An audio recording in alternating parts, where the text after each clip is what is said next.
आपदा प्रबंधक जी का एक बयान सुन रहा था। वो कह रहे थे कि केदारनाथ घाटी में जान माल की कोई हानि नहीं हुई है, और हमारे आदरणीय मुख्यमंत्री सीएम धामी साहब का भी मैं एक बयान सुन रहा था कि जो कह रहे थे कि वहाँ पे कोई जनहानि नहीं हुई है। एक पत्र है मेरे हाथ में जो 4 तारीख को थाने में जमा हुआ है, जिसमें कहा गया है कि हमारा भाई पवन सिंह पुत्र जीत सिंह अभी तक वापस नहीं आया है। 4 तारीख का, आज 9 तारीख है और हम तुलंगा में हैं। अभी तुलंगा रुद्रप्रयाग जिले में ही एक गांव, उखीमठ ब्लॉक का ये गांव। 2 चीजें हैं साहब, यहाँ अभी तक कोई भी नहीं पहुंचा है। शायद यहाँ की सड़क की कंडीशन इतनी खराब है इसलिए, या फिर कोई जवाब नहीं है इसलिए। क्योंकि अभी थोड़ी देर पहले मैंने ट्राई किया कि मैं सेक्टर मजिस्ट्रेट से बात करूं सोनप्रयाग में जो है कि क्या स्थिति है मिसिंग की, या फिर थाना अध्यक्ष से मैंने बात करने की कोशिश की। उन्होंने भी सबने कहा कि हम अभी तक रिपोर्ट लिख रहे हैं या जमा कर दी गई है, लेकिन हम ये लोग डीएम साहब को भेजेंगे, रजिस्टर अभी यहाँ नहीं है। कुछ गोल गोल हैं बातें। प्रश्न ये बड़ा है कि हमारा एक युवा अभी कहाँ है, किस हाल में है, क्या तस्वीरें हैं जो आई हैं सीसीटीवी फुटेज से, वो बड़ी चौंका देने वाली भी है। पर अभी तक इनकी सुध लेने कोई नहीं आया। प्रणाम, ये आप बड़े चाचा जी हैं आप जी।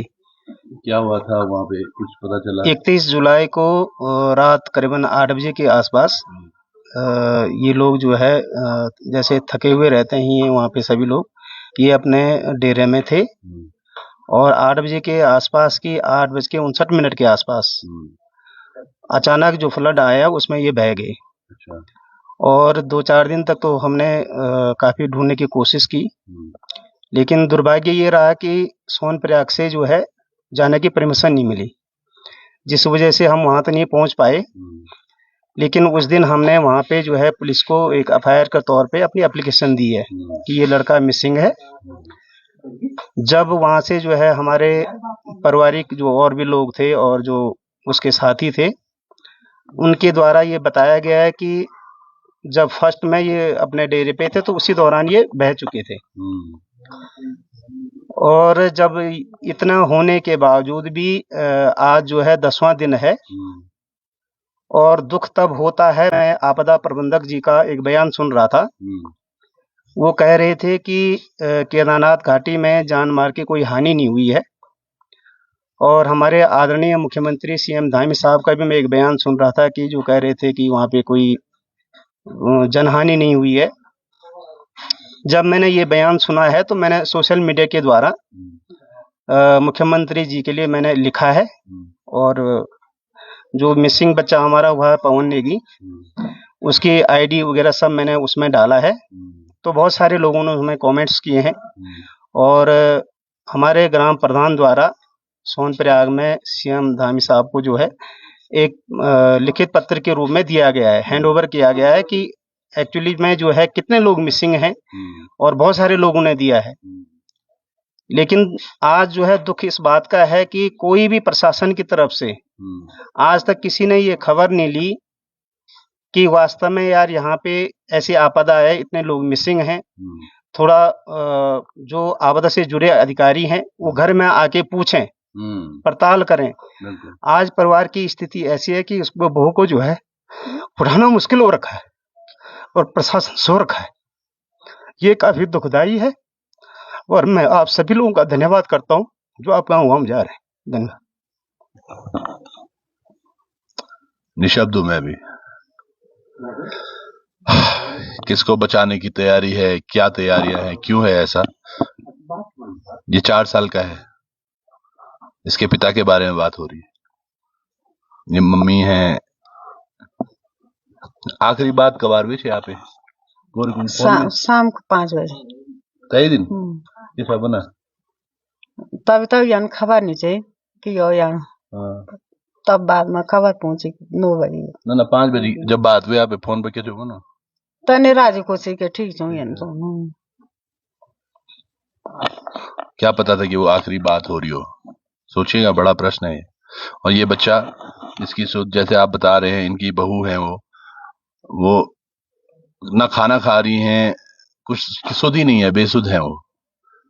और उसके उपरांत ये तमाम चीजें क्यों नहीं, मतलब आज क्या वाकई क्षेत्र में, मैं सच बता रहा हूँ, यहाँ रोड की हालत तो बहुत बुरी है ही, पर ये हमारे क्षेत्र का जो मानसिक संतुलन है ये भी बड़ा बिगाड़ रहे हैं।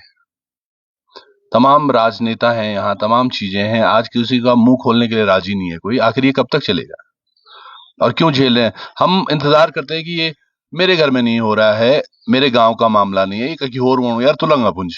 ये वो परिवार है जिनके, ये खुद बताएंगे। आपके कितने लोग हैं जी परिवार के फौज में? हम लोग 6 लोग हैं जी। 6 लोग परिवार। 6 लोग परिवार में, हम फौज में हैं। मेरे सबसे बड़े भाई भी आर्मी में थे, आर्टिलरी में थे। हाँ। और 3 भाई हम गढ़वाल राइफल में हैं। हाँ। और बड़े भाई साहब का लड़का भी आर्मी से रिटायर हो गया है। अच्छा। और जो दूसरे नंबर के भाई साहब हैं उनके लड़का भी अभी 19 गढ़वाल में वर्तमान में ऑन ड्यूटी पे है। हाँ। 6 लोग हम हैं अभी। बताओ, इस परिवार से 6 लोग फौज में हैं, भारत देश की सेवा कर रहे हैं। इनके साथ ऐसा आपने बताया नहीं वहां पे कि हम तो सब फौजी परिवार है? एक्चुअली प्रधान ने वहाँ पे जब सीएम साहब को ये पत्र दिया है और सोनप्रयाग में जब गए थे, वहाँ पे इन लोगों का डिस्कस हुआ है काफी, और परमिशन लेने के बाद सभी को पता है।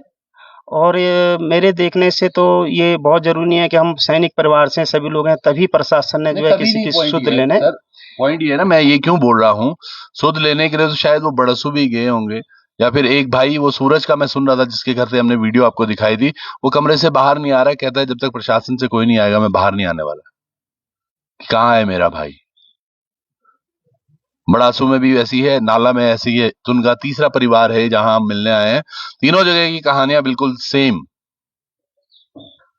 और ऐसे अनकहे या अभी तक जिनका पता नहीं चला वो कितने परिवार हैं ये भी हमें ज्ञात नहीं जी। आप, और आपका बोलना भी सही है, ऐसा जरूरी नहीं है कि फौजी परिवार तो केवल तभी, पर मैं ये बोल रहा हूँ, समझिएगा इनका दर्द कितना बढ़ जाता होगा। ये माँ का क्या दर्द होगा, या इनकी माता जी का क्या दर्द होगा कि यार मेरे सभी बच्चे फौज में हैं जो देश की रक्षा कर रहे हैं, आज उसको कुछ हो गया है और हम पता भी नहीं कर पा रहे हैं वो कहाँ है क्या नहीं है, उसके बारे में कुछ जवाब, या कम से कम कोई प्रशासन से, तहसील से यहाँ पे आता, इनको सांत्वना देता, कुछ बातें करते, कुछ चीजें होती। क्यों सर? ये बिल्कुल आपका कहना बहुत सही है, और मैं इसीलिए कह रहा हूँ, आप लोगों का इसीलिए धन्यवाद कर रहा हूँ, आपका लोकार्पण न्यूज का। अगर आप लोग भी नहीं आते और कोई कुछ लोग 1-2 दिन पहले भी आए थे, नहीं आते, तो ये मामला जो है कि परिवार संभालना तो हमें मुश्किल हो रखा है। उसकी जो हमारी जो बहू हैं, उनकी जो माँ है, जो उनके पिताजी हैं, जो और रिश्तेदार हैं, वो घर में जब आ रहे हैं तो सभी को पता है, सभी लोग इमोशनल हो जाते हैं, और इधर-उधर जाना तो बहुत मुश्किल होता है, बहुत भीड़ हो जाती है घरों में। लेकिन प्रशासन को ये चीज़ जब पीड़ित परिवार द्वारा जो है आपको लिखित रूप में दिया गया है, और सीएम साहब को भी दिया गया है, और सोशल मीडिया के द्वारा भी ये खबर सभी जगह दी गई है कि भाई ये लोग मिसिंग हैं, तो कुछ नहीं, कम से कम सरकार द्वारा कोई उनके प्रतिनिधि होते हैं जो इस चीज को जो है घर में जाके कि हाँ चलो कोई बात नहीं, सरकार आपके साथ है या लोग आपके साथ हैं, आप चिंता न करें, समय पे सब चीजें हो जाएंगी, कोई बात नहीं। इससे पहले भी जो 2013 में जो आपदा है हम समझ सकते हैं, पर ऐसा नहीं है कि आपने परिवार को बिल्कुल अलग थलग रहा है, ना कोई फोन, ना कोई कुछ, ना कुछ, कोई मिल, कोई तो आता, जिला प्रशासन से आता, तहसील प्रशासन से कोई पहुंचता, कोई नेता आते, बड़े बड़े वादे। अब आने वाले होंगे कुछ दिन में नेता, उपचुनाव है क्षेत्र में।